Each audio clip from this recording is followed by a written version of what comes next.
It's my pleasure to be able to introduce the session tonight. Okay, well, we're very fortunate indeed to have Professor Wai Chee Dimock with us tonight and for this event. Professor Dimock is the William Lampson Professor of English at the University of Yale.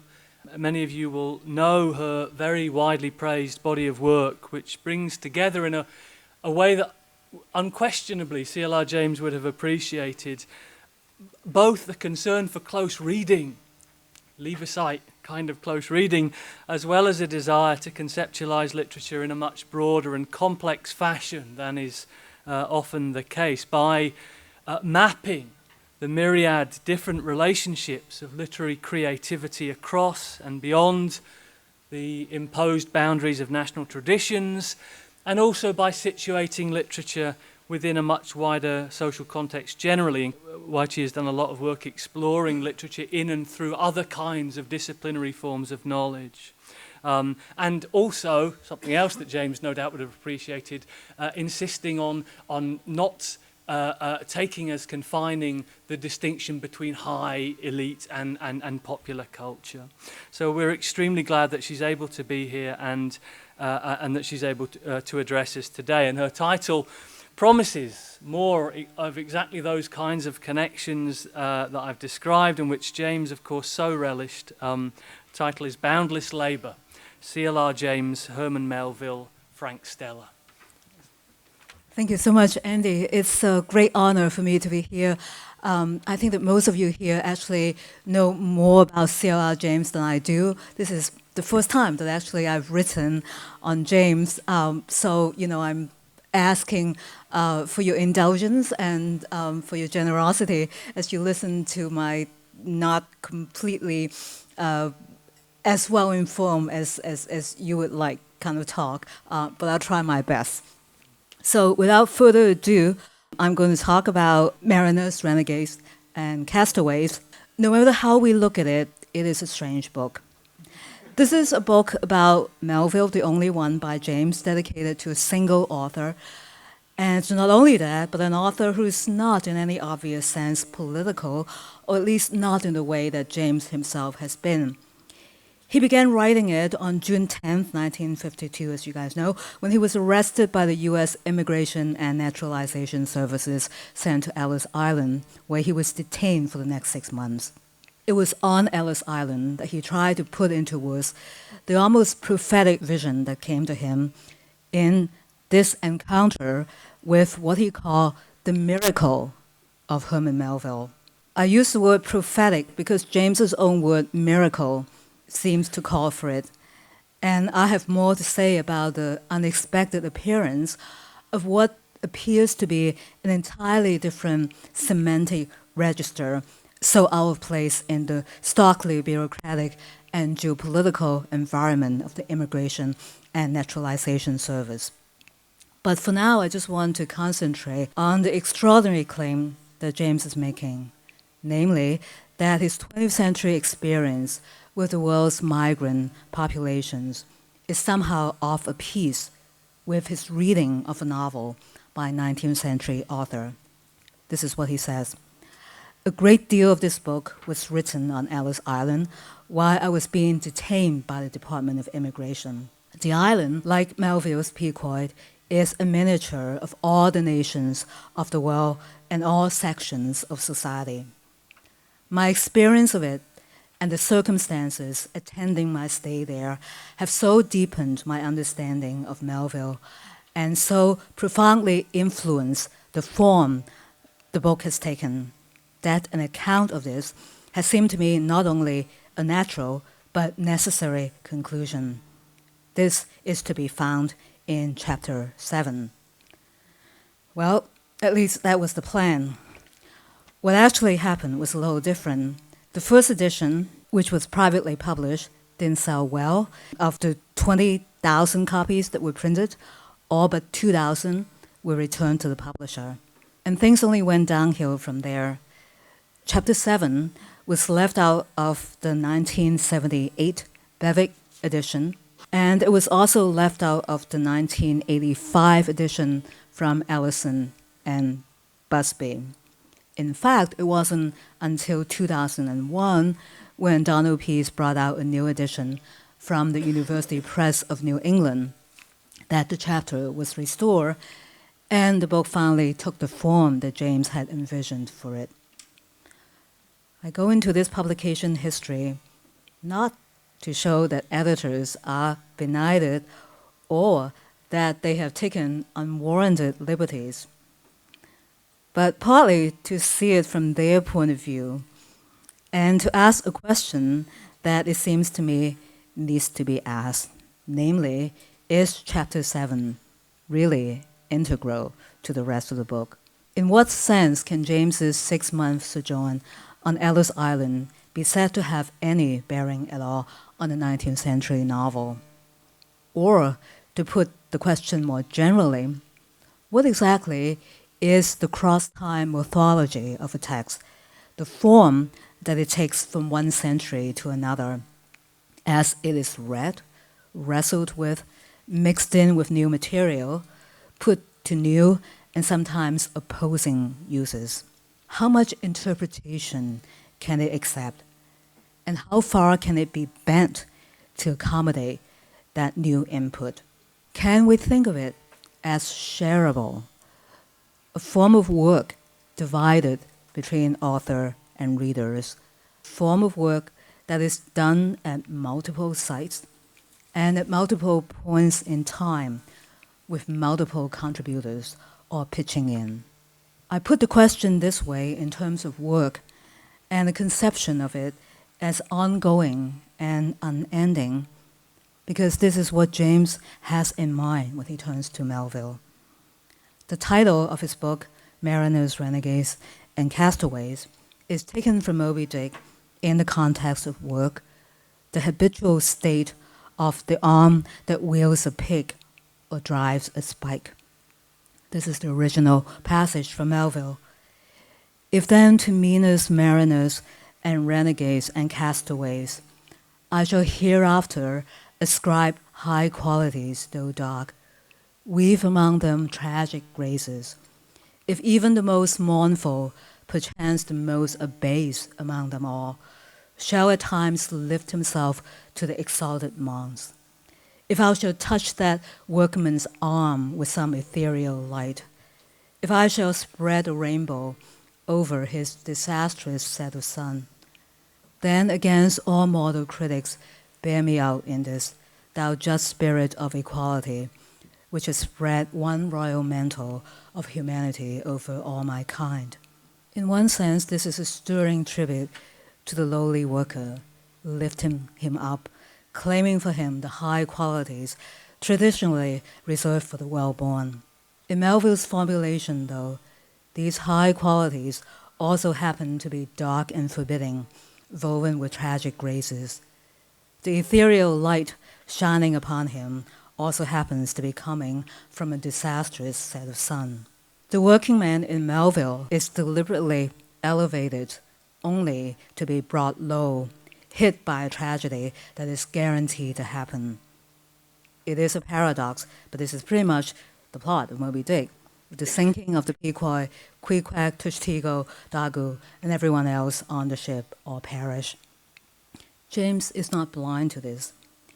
In fact, one of his chapters is entitled Catastrophe. So there's certainly no attempt on his part to look away from this brute fact.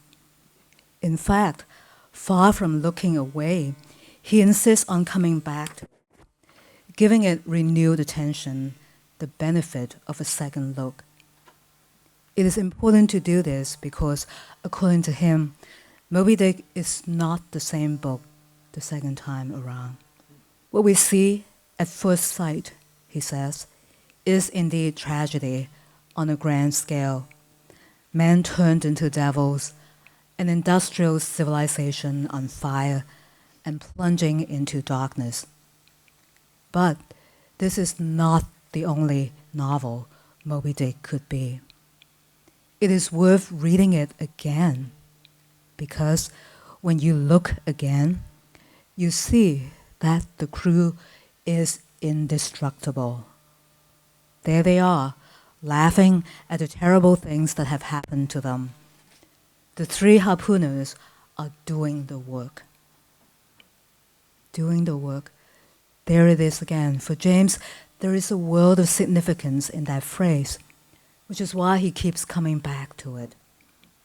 The idea, it seems, is that this apparently sealed book is actually less sealed than we think.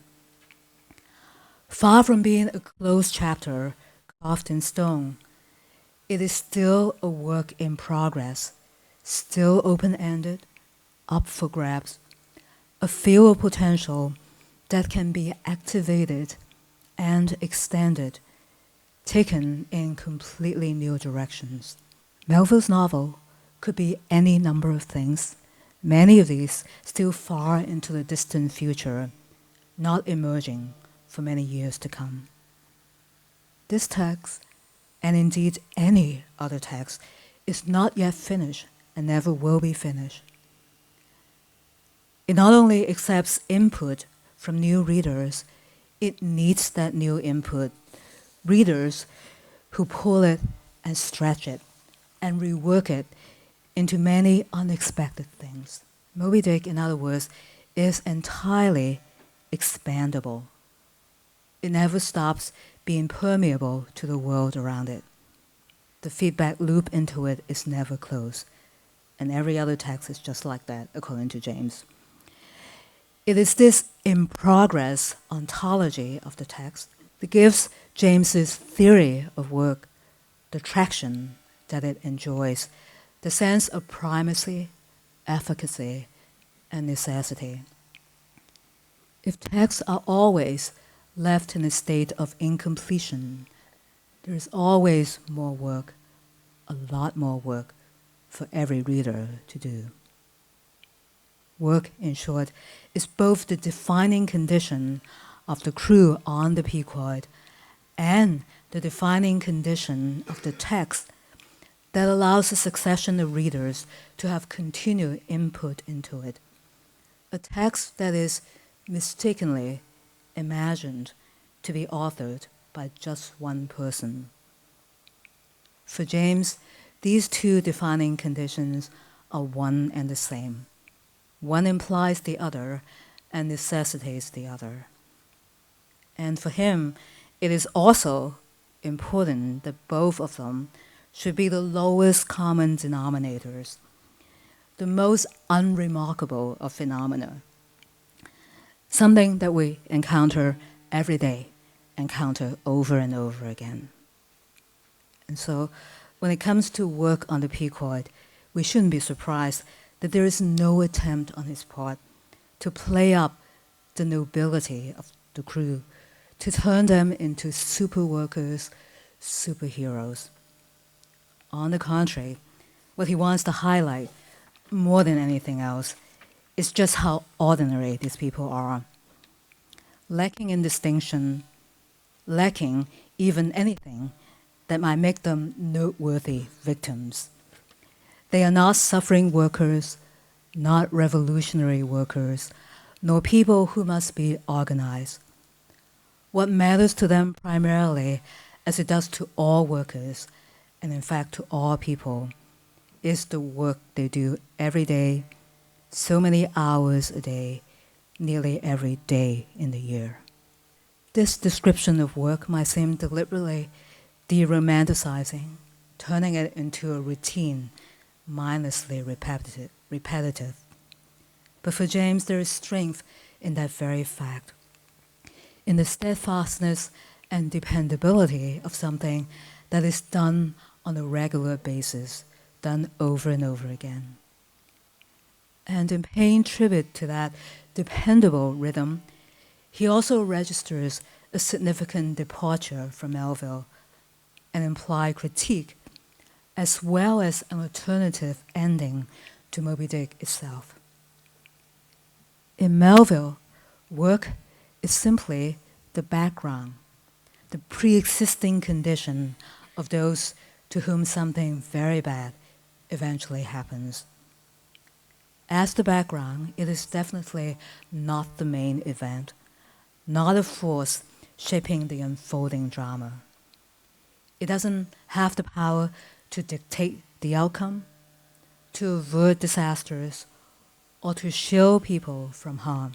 Not only is it the background, it is a non-evolving, non-interfering background. It doesn't do much for those whose lives are embedded in it and identify with it. Work in James's expanded version has an entirely different status. In a crucial sense, it is not just what we begin with, but also the generative baseline, a self-reproducing rhythm that keeps going. We come to Queequeg, Tushtigo, and Dagu with the understanding that they are good workers, and this is also what we leave them with. This is all we need to know. The mere fact of their being good workers carries tremendous determinative weight.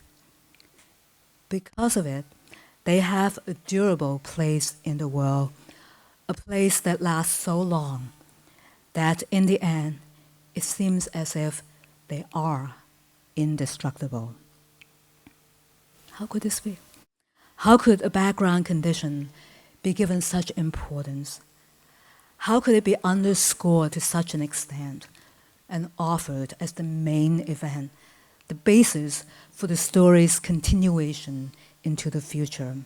And furthermore, how could it figure throughout as a life-giving, life-enhancing force, which, even if it doesn't absolutely shield the workers from harm, nonetheless gives them a cross-time robustness that appears to be non-physical, non-biological, and is therefore not touched, not terminated by the physical, biological destruction that we can see all too well.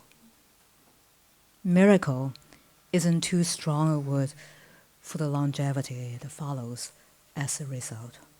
What James has done, it seems, is to have added a whole new chapter to Moby Dick, undoing its severity, undoing its closure, and in doing so, also switching the novel from one genre to another. From being tragedy on a grand scale, it has now become something that is less grand, but maybe also less tragic. It doesn't quite become comedy, even though James would want to give it a push in that direction. In fact, he goes so far as to say that almost every sentence of the novel can be the subject of a comic strip. And one can see why.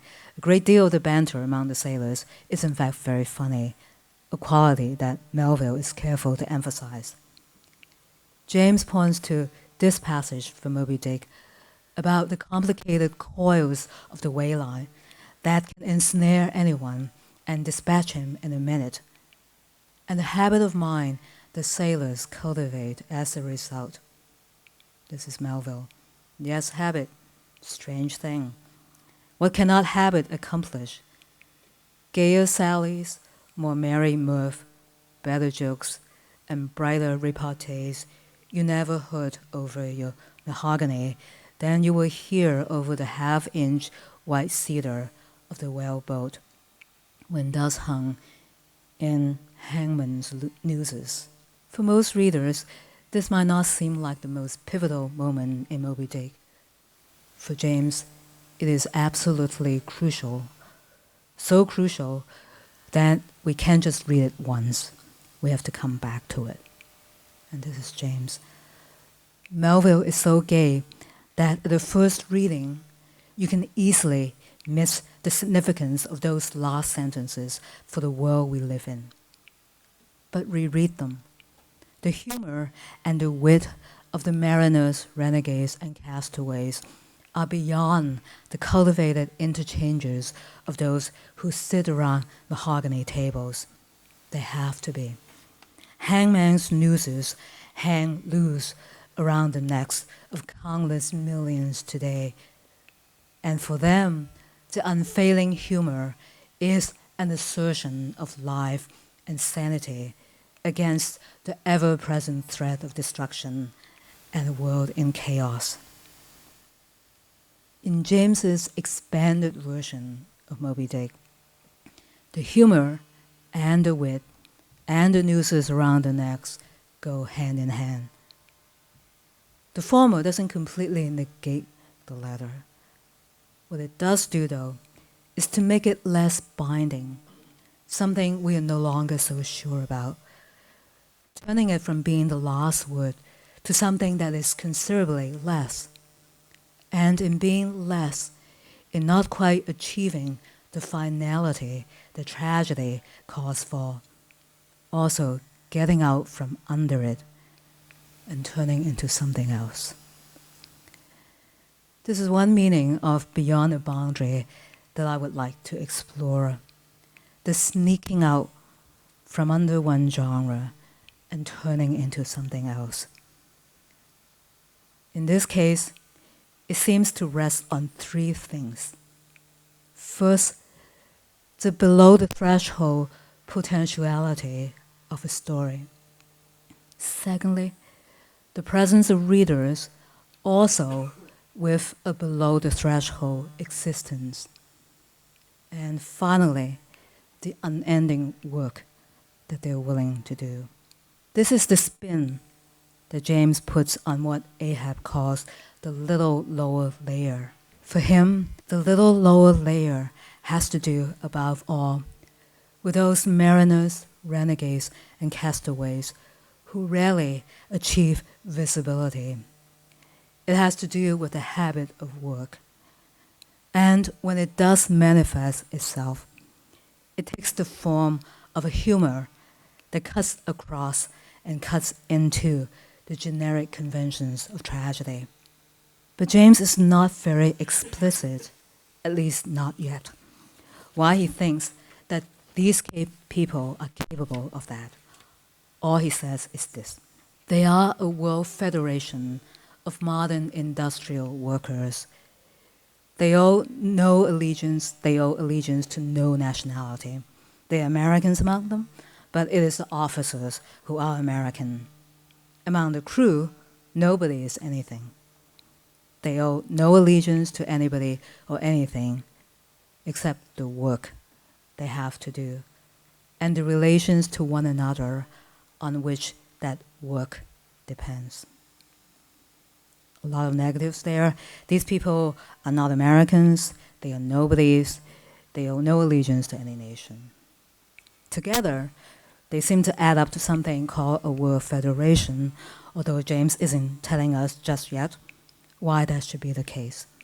But historians, meanwhile, working from different premises and using different evidence, tend to agree with him about the world historical importance of this maritime workforce.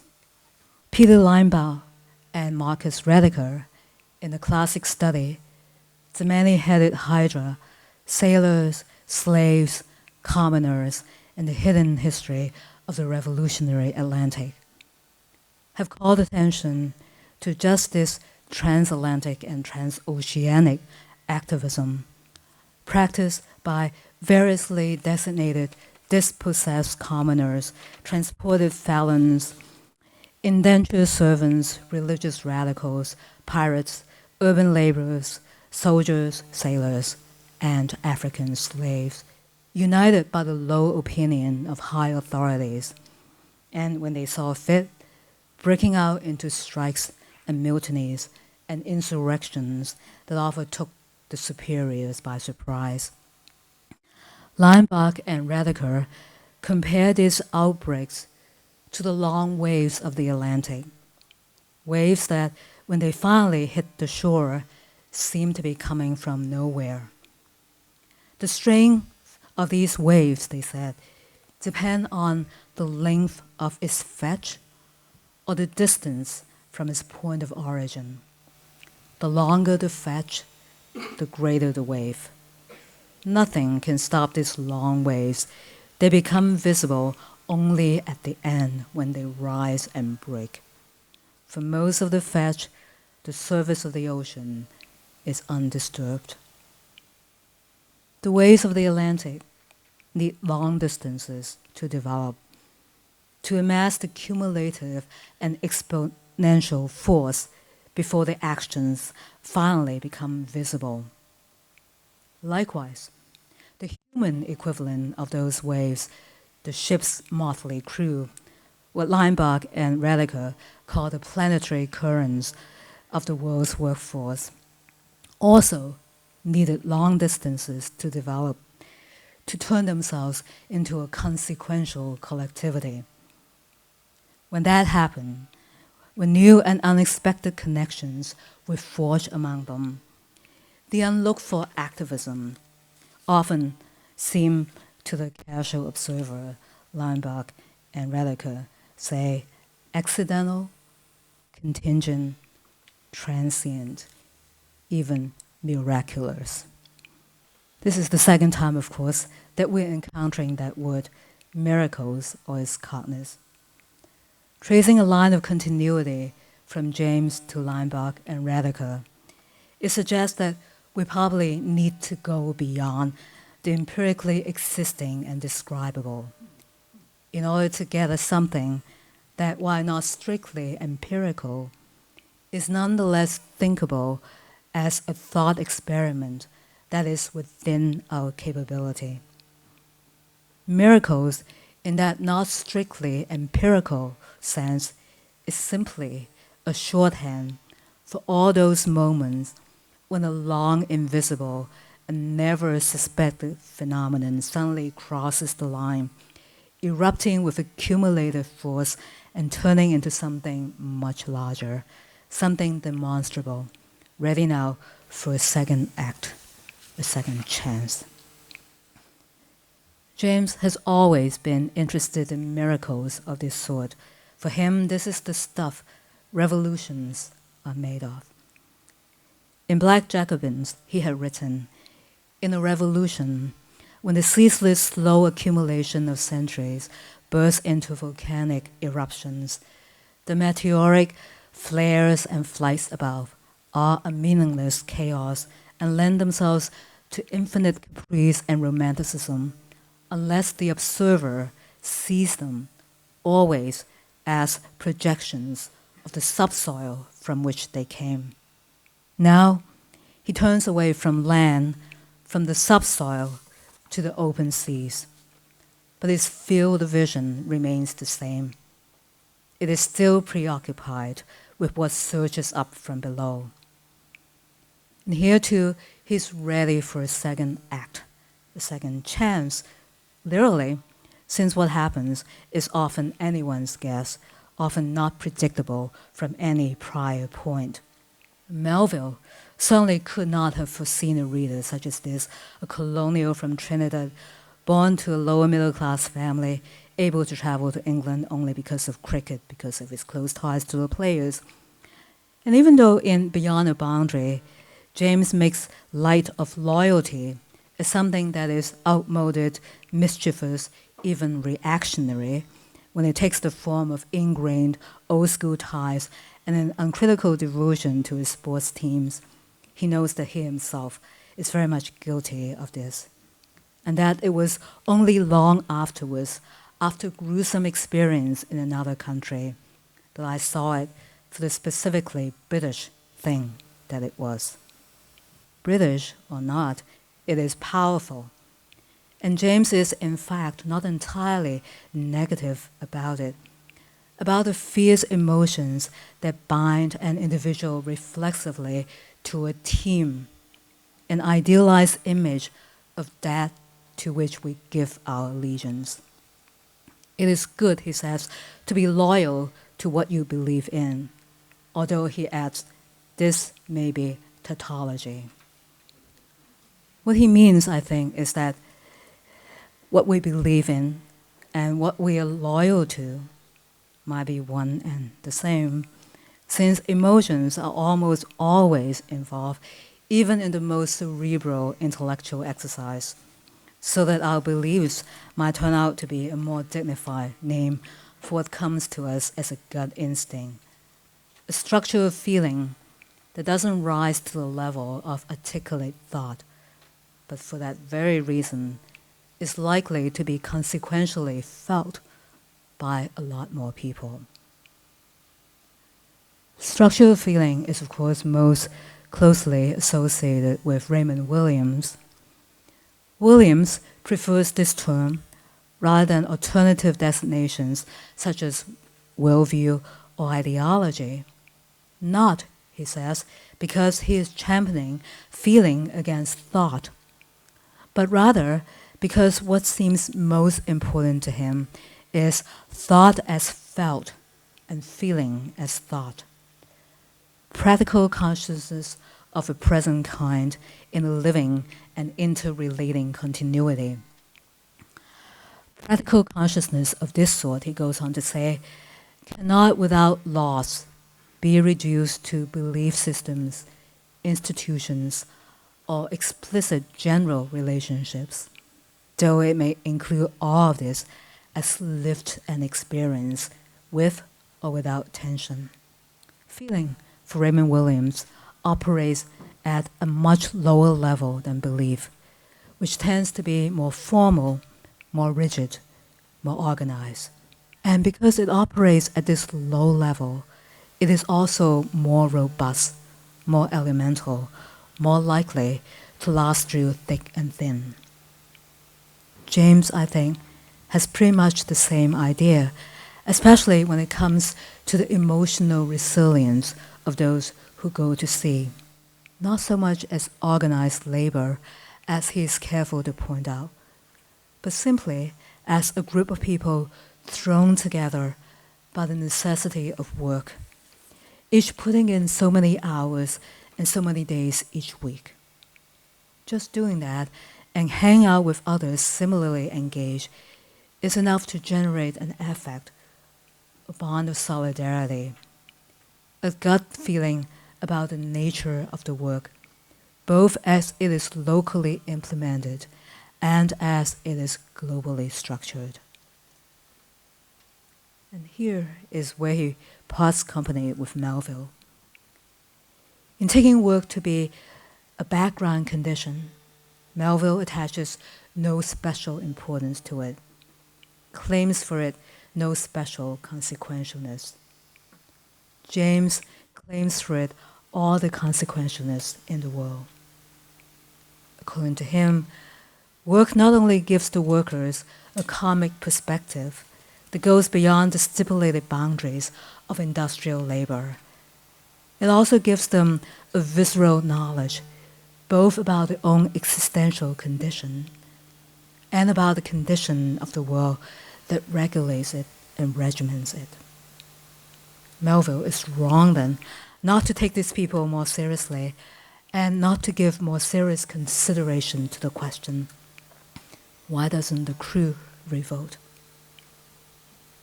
Clearly, there is another story to be told.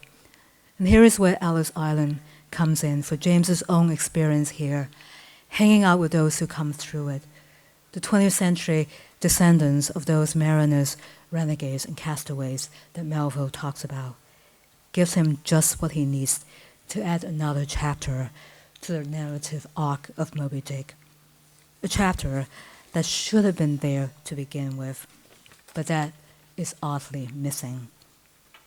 Here is James's summary of that chapter. These men, taken as a whole, know the contemporary world and know it better than many world-famous correspondents.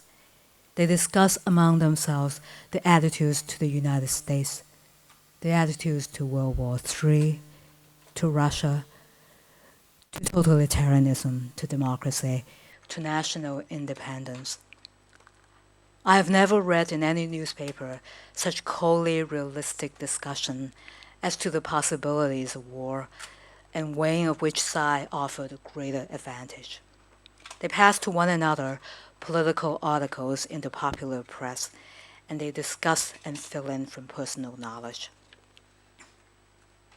The background population in Moby Dick should have been brought to the foreground, just as the genre of the novel should have been switched from unqualified tragedy into a more qualified, more conditional form of comedy. Not everyone would agree, of course, but at least one reader of Melville would have. And in the last minutes left of this talk, I'd like to turn to him. The labors of Frank Stella know no bounds when it comes to Melville. Begun in 1985, his Moby Dick series is still ongoing, with one or more artworks corresponding to each of the 135 chapter titles, over 300 of them at this point. They're mostly mixed media installations, metal reliefs, prints, sculptures, murals, made of canvas, plywood, fiber, aluminum sheets, stainless steel, and other recycled industrial material. These abstract artworks are not about Moby Dick in any obvious sense. There is no direct correspondence between the thematics of the novel and these convex shapes, concentric curves, and angled lines. These artworks are now dispersed all around the world. It takes work, a lot of work, to follow them around, going from the United States to Zurich, Dresden, Luxembourg, as well as Australia and Japan. It means moving away to some extent from metropolitan centers such as New York, although the Museum of Modern Art did have a full-scale show in 1987, and travel to smaller museums in Naoshima, Koshi, and Kitakyushu, all which have happened to have acquired Frank Stella pieces. Robert Wallace, who has written a book about this, says that after 9 years in hot pursuit of these pieces, he has succeeded in seeing only 129 of the 135 chapter titles, and only 177 of the existing 300 artworks. The others are in private collections and not available. Any single person's experience of the series, he says, is necessarily incomplete. Like the white whale in the novel, the series will reveal itself in this place and that, in various places of the world. But it will be known as a whole only to man's communal rather than individual experience. And not only that, in many of these works, they are very noticeable geometric patterns. You see that in the middle. In all of them, you notice the background circle, the geometric structure in all of these works. I see that, right? The circle that is in all of these compositions. These geometric patterns are inspired by Japanese wood block prints, Islamic decorative arts, and above all, Chinese lattice designs. Stella had found this in a book by Daniel Sheets Dye. They soon become a staple of his own composition. There's nothing ritzy or showy about these designs. They are just there, endlessly repeated, reliable, durable. Chinese artisans have been using them for over 1,000 years. In the hands of Stella, they're not the main show, but they're definitely not in the background either, not subordinate. This is his way of adding a new chapter, his expanded edition of the novel that has been on his mind for 30 years. C.L.R. James would have been elated.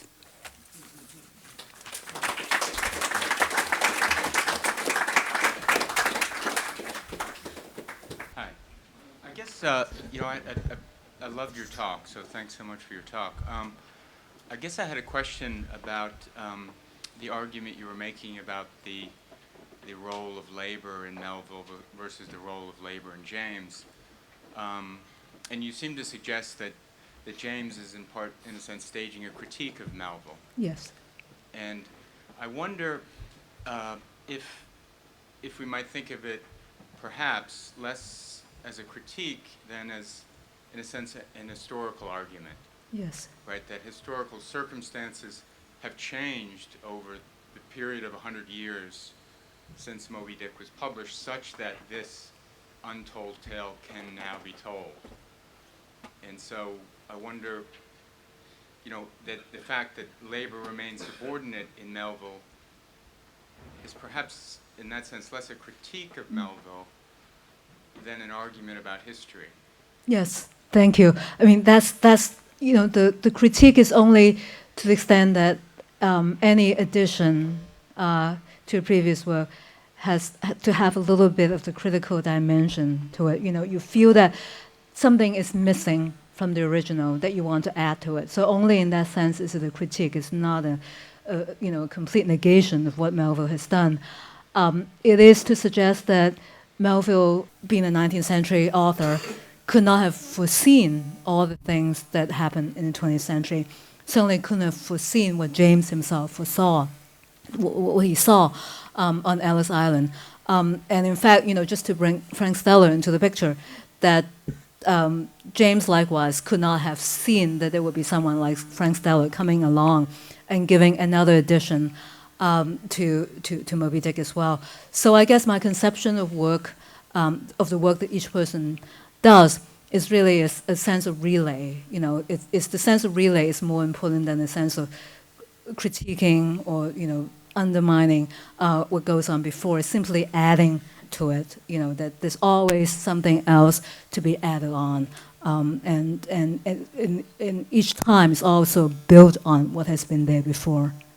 A lot of questions came to my mind, but I'm wondering whether, I remember my impression of the work when I first read it, which was then kind of repeated after 2 or 3 other readings, was that this is one of the most contaminated books ever written.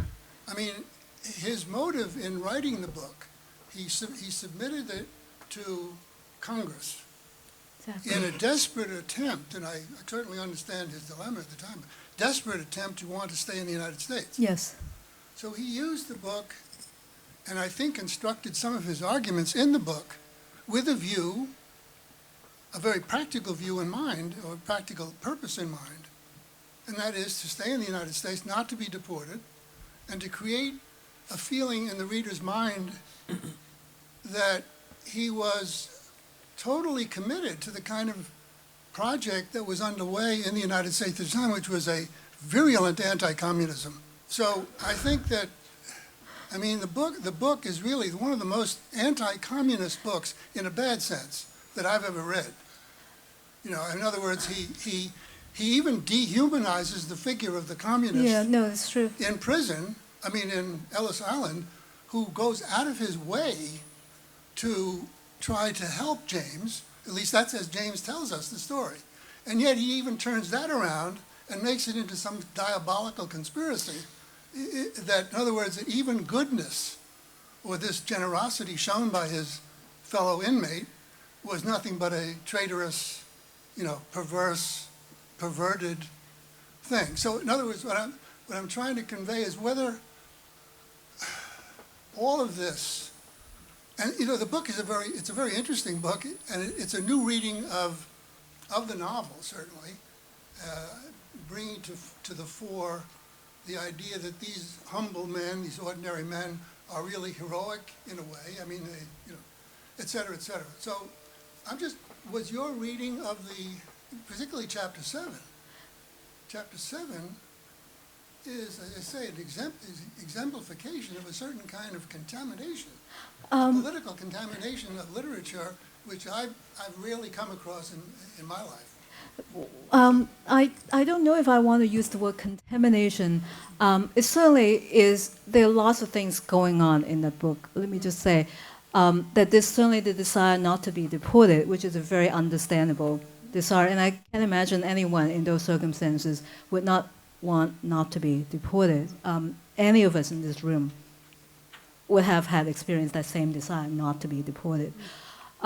So I think that, you know, it is unfair to critique him just because he has this human desire to hold on, you know, and to fend off the INS. So I think that given those circumstances, I think that he held as close as he could to what he had always believed in, which is that organized labor is not, or organized vanguard political party is not the way to go. He's always believed in that this, that this is a profoundly undemocratic entity, and that it's really the aspiration and the creativity of individuals who have a certain structural feeling from the work, that is going to be the backbone for any kind of progressive movement.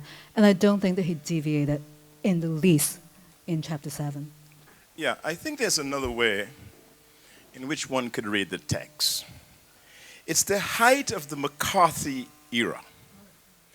Anyone who does not speak to the negative, reactionary proposal of the United States becomes a victim. James, because he's been a Marxist, is singled out.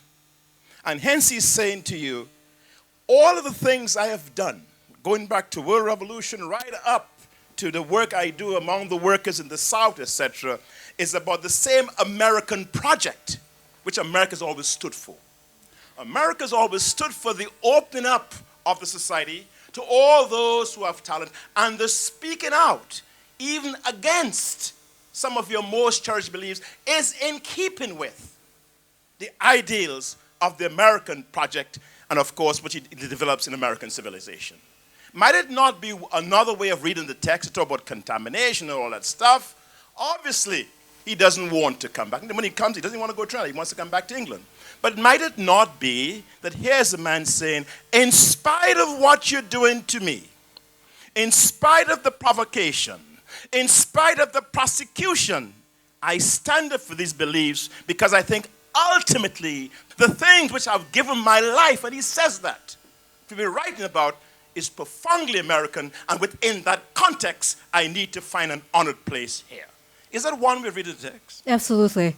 Why don't we emphasize that? Why do we emphasize other stuff about contamination and all that stuff? In other words, for example, it seems to me, in the quest of reading and new meanings and all this indeterminacy, and we can never know in the postmodern project, that we never seem to speak to a human being in a human situation trying to make an argument for things that I believe in.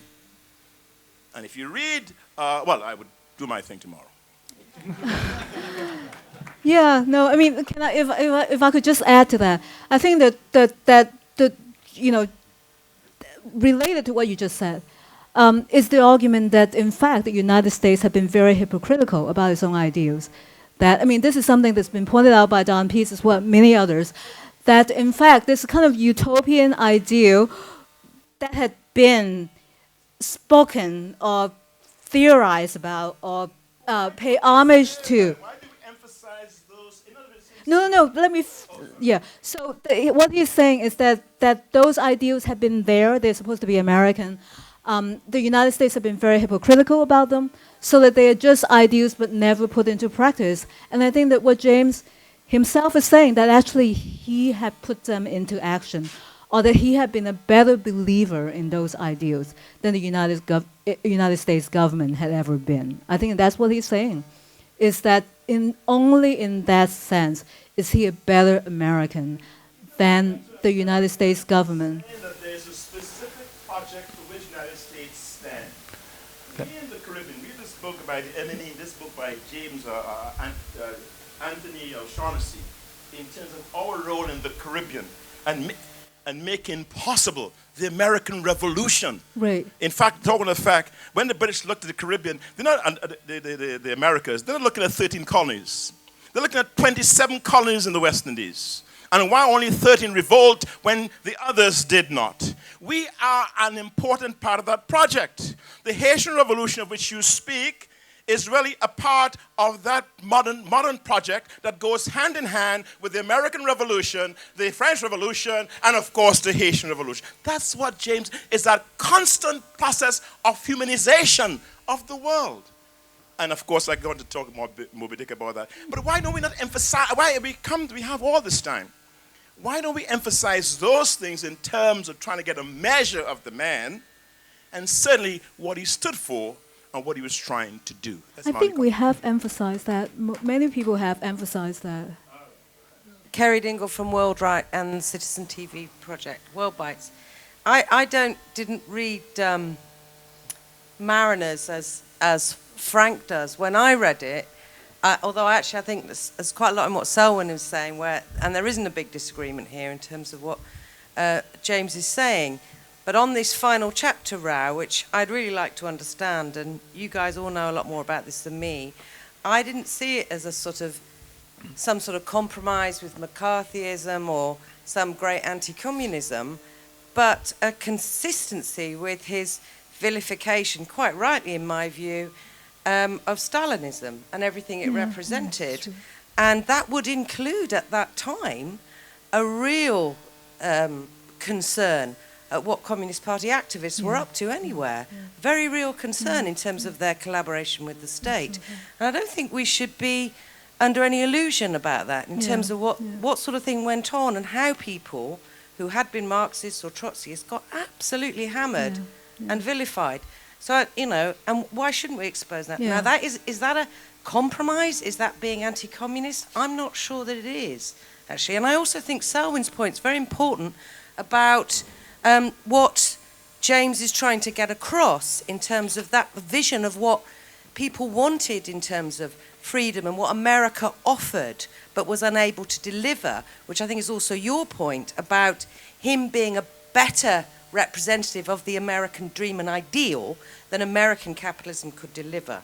One quick question, and I'll shut up, is on the role of the intellectual and the degradation of the intellectual in terms of the character of Ishmael, which nobody's talked about. Everybody fetishizes the work issue.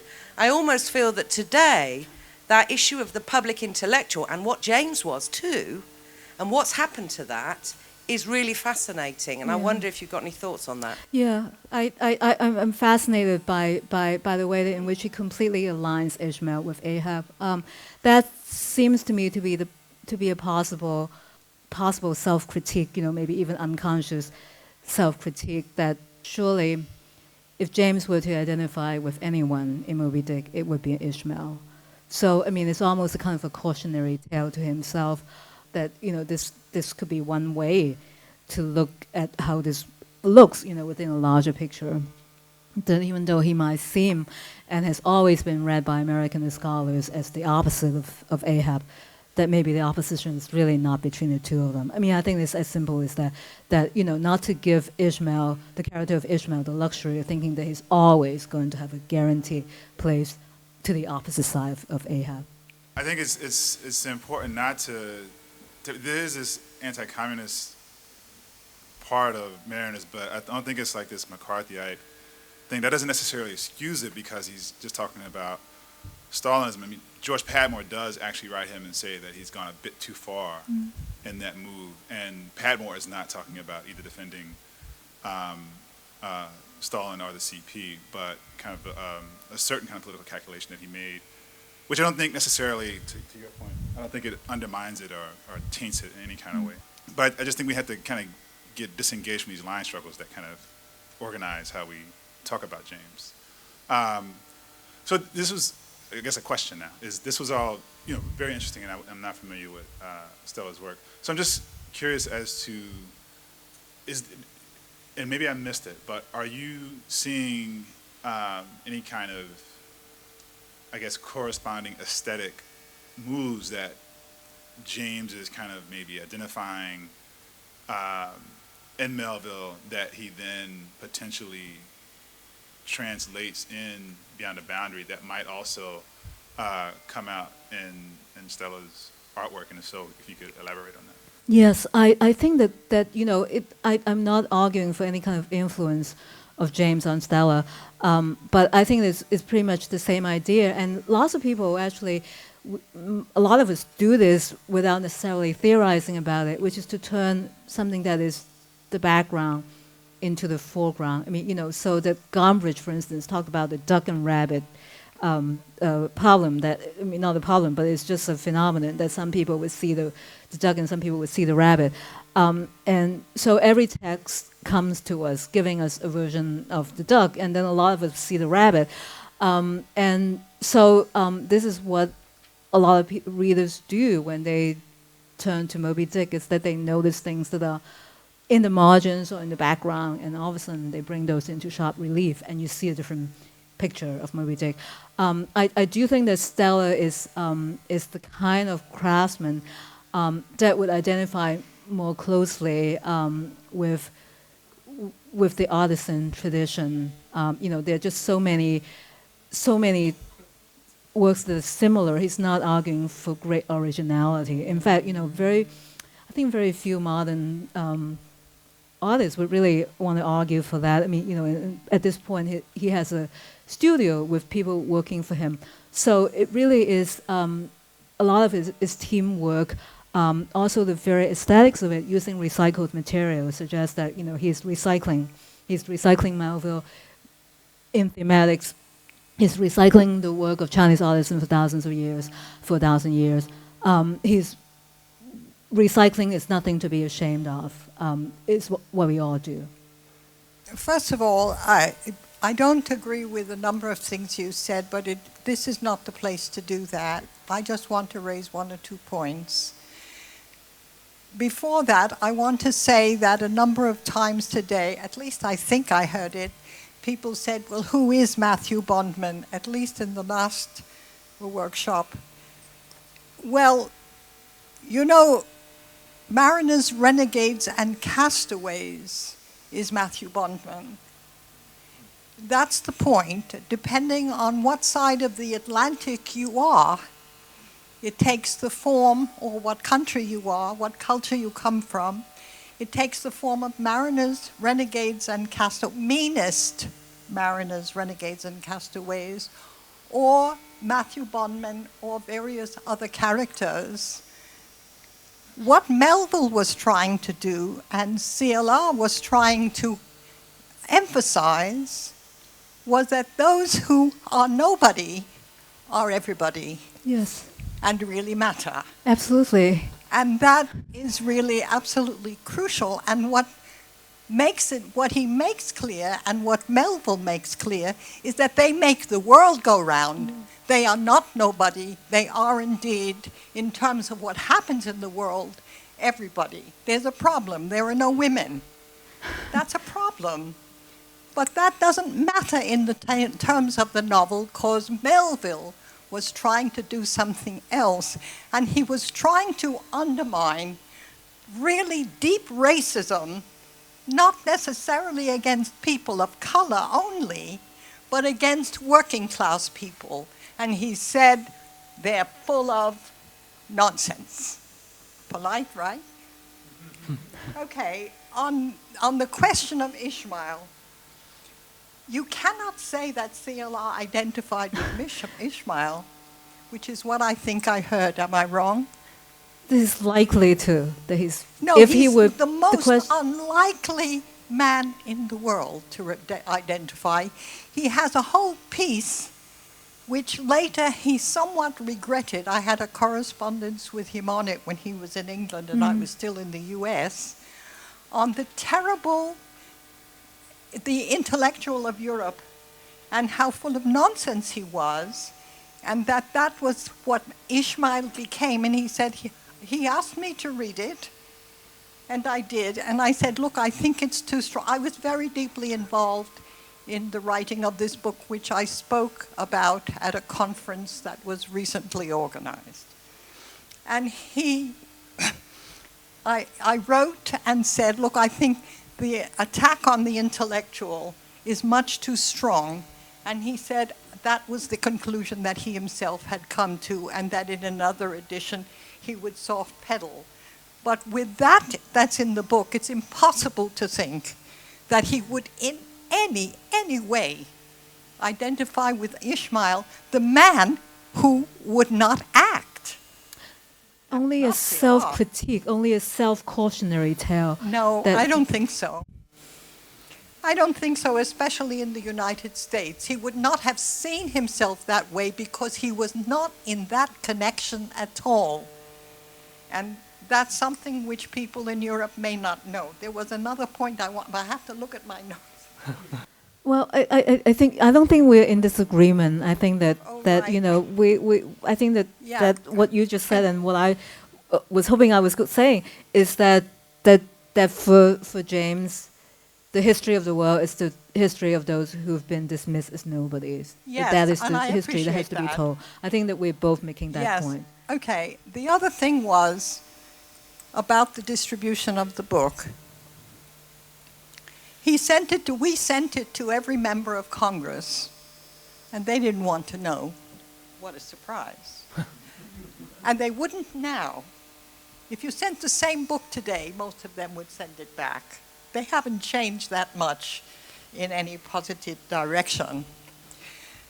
But we also sold it hand to hand, including on the factory floor and in the neighborhoods. And what the point of that was an alternative view on a number of things. First of all, on what working class people can understand if it's presented to them in a respectful and simple way, not simplified, just simple, okay? And secondly, to spread opposition, to let people know, yes, there are a lot of us who don't think that McCarthyism is what it should be, and we resist everywhere. And the book performed that function. Whether or not Chapter 7 was balanced on the question of Stalinism, because it's absolutely right. Who was opposing Stalinism on the basis that it should have been opposed at that time? Not many. Yeah, Certainly exactly. not McCarthyism, Yeah. but he was trying to do something else. I don't know what I think about that, and I have to reread it a number of times until I find out what I think, and I'm open to any view. But it was anti-Stalinist, Yes. but not in a McCarthyite way. I don't agree with you, the brother who said that it was. It's not at all McCarthyite, I think. Saying when this book came out was at the height of McCarthyism. There were people losing their jobs, they were in prison, they were being hounded, et cetera, et cetera, et cetera. So to make reference to that particular, to send a book of that kind, arguing about, taking the position that James took, about even this communist in prison being he is really a traitor at heart. By depicting them in that way, he fed into the virulence of McCarthyism at the time. In other words, they were people who were suffering the consequences of McCarthyism.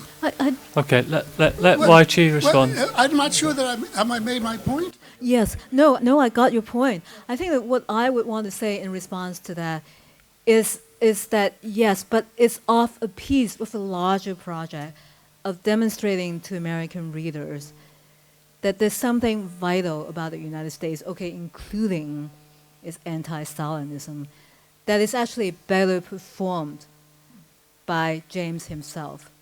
That here is a reader who reads Moby Dick better, knows Moby Dick better than most American readers, right? You know, that this is something that he, in the movie that we saw last night, he wants to demonstrate to English readers that he knows English literature better than most English readers. He wants to demonstrate to American readers that he knows the American classic better than most Americans do.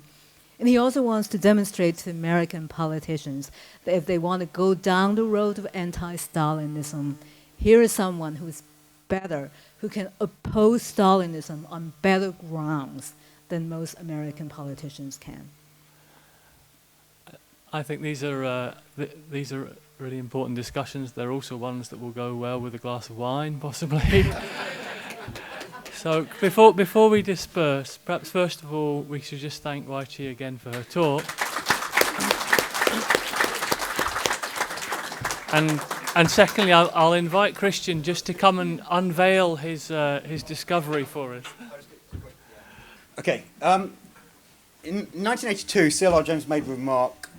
Besides revolutionaries, there are two types of people I admire: artists and wicket keepers, which kind of relates to some of Wai Chee's papers and also the themes of his conference. He made that remark while his portrait was being done by Paul Harbour, who's very kindly gave us permission to show this at the conference. Paul Harbour was the son of Denzil Dean Harbour, who with James was one of the British representatives from Britain who went to the first launch conference of the Fourth International in 1938. So son of a veteran from the British Trotskyist movement.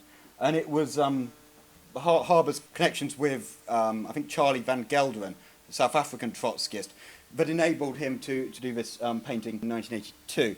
It was done in Brixton, in London. I first kind of came across this reference to this portrait in 2006 when I had some email correspondence with Julian Harbour, who was Paul Harbour's brother. And he sort of told me about this, but he kind of intimated that the portrait was in Trinidad. It had gone to the oilfield workers' trade union in Trinidad. It's a wonderful portrait, oil pastel portrait, C.L.R. James. And Tuesday this week I went to a picket line down in Leeds, striking post workers, striking against privatisation.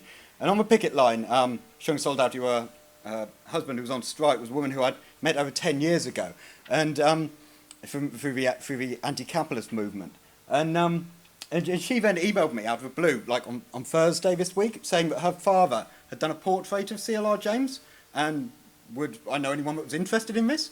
And I was thinking, well, I'm going to this international conference of C.L.R. James tomorrow, but I kind of said, is your father Paul Harbour? And and it turns out it was. So we had this quick, very kindly sent me these images and gave permission to use this. He said Paul Harbour also said while he was taking this, it took over 3 days, in about May 1982. I think it's actually dated, if we go back to the very first one. It's a little date, in the corner, there's actually the date, and it's signed. C.L.R. James talked to him about praising David Gower, who James had a lot of time for, England cricket captain, and also talked about how he'd been to Oxford University recently, and he'd given some talk there, but how he wasn't particularly that impressed with Oxford University students. So he said, they know a lot about some things, but they don't seem to know a great deal about a lot of things. And he was a bit disappointed, which kind of, struck home. But I don't know if anyone's got any... I mean, Selma said she painted painting of C.L.R. James as well. But a sketch.